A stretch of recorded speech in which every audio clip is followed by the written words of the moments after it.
Hey friends, I have been away from my gardens for a total of 8 days. Today is the first day I am back, and I want to share with you my community garden plot number 2. Hang on. All right, so I pretty much planted this garden space with you guys. If you scroll back on some of my other videos on TikTok, you will see them. You will see this bed planted.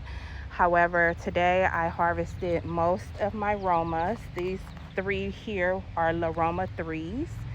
And it also looks like I have a volunteer plant here that has popped up. This is the harvest after 8 days. These are mostly La Roma 3s. I also have some genuine tomatoes and Brandy Master. But most of these are tomatoes from the La Roma 3, and you'll see the Roma tomatoes there. I will tell you guys, I will always plant Romas, La Roma 3s in particular. I have not tried another variety, but I really love the fact that these all pretty much mature at one time. They all pretty much mature at the same time, so that you can do whatever you want to do as far as preservation or however you want to utilize them. I think I'm going to make some rotel or some stewed tomatoes or both. But yeah, this is the harvest from this community garden. Unfortunately, I did go ahead and harvest from the other community garden. I will share with you that harvest. Hang on.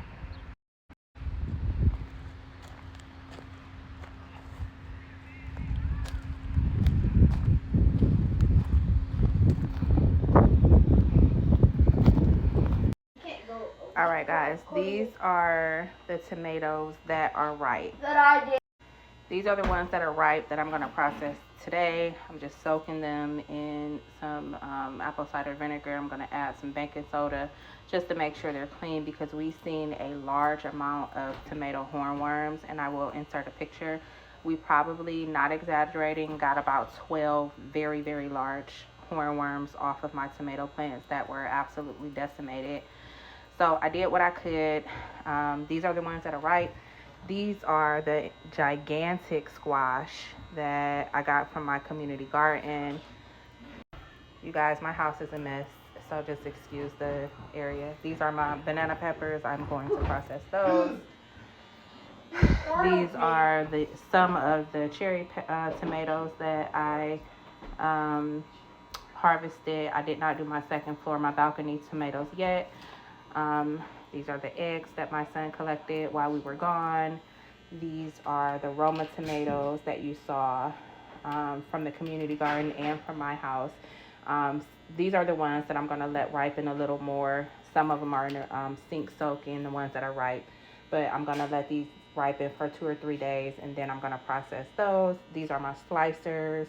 I pulled them because, again, like a fourth of my tomato plants have hornworms all over them, so I am pulling the ones that are blushing, and that's these.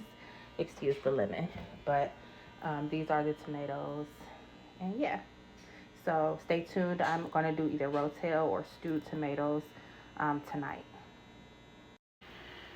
All right, so clearly I chose the wrong pot for this, but this is my stewed tomatoes. This was just half of the tomatoes that were ripe. I still have another half to do, which I will likely do tomorrow because it's getting pretty late. But this is my stewed tomato base. So these are just a variety of tomatoes. I also added peppers. I added 2 jalapeno peppers, 1 small bell pepper that was green, 1 small red bell pepper, celery, and onions. And I added 1 tablespoon of salt and about a half a teaspoon of sugar. And I also added 1 whole head of garlic. So that was probably about 5 cloves of garlic. I love onions and garlic, so that is going to be, I use a lot of it in all of my stuff. So that is going to be the base for these stewed tomatoes. I'm going to put them in quart jars because I plan to use them for tomato based foods like chilies and stews and things like that. So I'll keep you updated on that. I probably will wash about 4 or 5 quarts just because I like to have more than enough jars, so I'm not scrambling if if I needed a smaller one or if I needed additional jars. So yeah, keep you updated. All right, my jars are in the canner to be sterilized. Here is another look at my stewed tomatoes. Okay, so things are a little bit messy, but as you know, canning is a messy job. It's an all-day job, but it's so worth it. So I have 4 quart jars of stewed tomatoes. The liquid, the tomato juice from the stewed tomatoes is so good that I did not want to waste it. So I'm also going to can a quart of tomato juice as well. I did not add any water, so this is 100% tomato juice from the tomatoes and other vegetables that I put in there. So I'm going to can that, and then I probably have about a pint in here that I will can as well tomorrow. So I'll keep you updated on things. This is going to go in a water bath canner for 45 minutes. Again, I used the Ball Standards. I did wipe the rims with white vinegar. I also put a splash of white vinegar in my water to prevent any clouding on my jars. And I used 2 tablespoons of lemon juice per quart jar of tomatoes. Okay, so this is a longer video just because I wanted to end this video with me finishing my stewed tomatoes.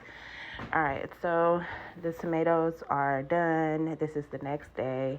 I'm going to take off the caps to test to see if they have sealed, and they have.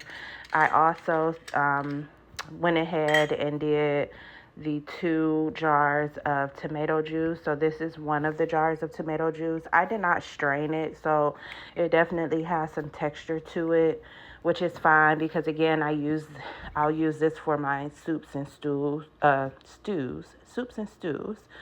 So this will be perfect. Again, I have 4 jars of the stewed tomatoes. I have 1 quart of tomato juice and 1 pint of tomato juice as well. Hang on. All right, and they have all sealed. This is one that I reused. This cap I reused. But they have all sealed. And they look so pretty. Stewed tomatoes and tomato juice. I am going to do rotel tomatoes. This is the pint of tomato juice. Again, it's textured because I did not strain it. Because I'm a firm believer in using everything and wasting none. Waste not, want not. Today, I will can rotel tomatoes.